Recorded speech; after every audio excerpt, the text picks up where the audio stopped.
Right. ఒకసారి professor Murali Manohar గారి దగ్గర అపోజిషన్ వాళ్ళు తప్పులు చేస్తుంటారు, కానీ తప్పులు చేయడానికే అదే అధికారంలో ఉంటాం అనే ఒక కాన్సెప్ట్ని మమతా బెనర్జీ త్రికరణ శుద్ధిగా నమ్మారు. ఆవిడ నమ్మి మనసు వాచ కర్మణ ఆచరించారు. ఎక్కడా కూడా తన పాలసీస్ నుంచి ఆవిడ డివియేట్ కాల.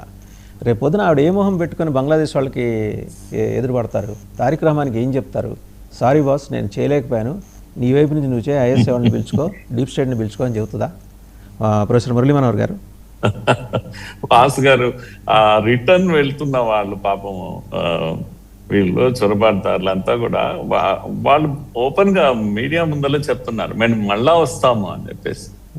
ఎందుకంటే మాకు మమతా బెనర్జీ హామీ ఇచ్చింది, ఆమె మళ్ళా వస్తుంది పవర్ లోకి, కనుక మేము కూడా మళ్ళా వస్తాం ఇండియా కానీ ఓపెన్ గానే చెప్తున్నారు. వాళ్ళు అంత ఆశ ఉంది అంటే మమతా బెనర్జీ వాళ్ళకు అంత బాగా చూసుకున్నది వాళ్ళని, కనుక అది ఒక డ్రీమ్ వాళ్ళది. ఏది గ్రేటర్ ఇది అంతా కూడా ఒక అంటే మీనింగ్లెస్ థింగ్స్ ఇవన్నీ కూడా జరగనివి ఎప్పుడు కూడా. భారత్ ఎంత బలంగా ఉంది, అంత సులభమైన విషయం అయితే కాదు. కానీ ఏది ఏమైనా మమత బాగా ఫ్రస్ట్రేషన్ లో ఉంది.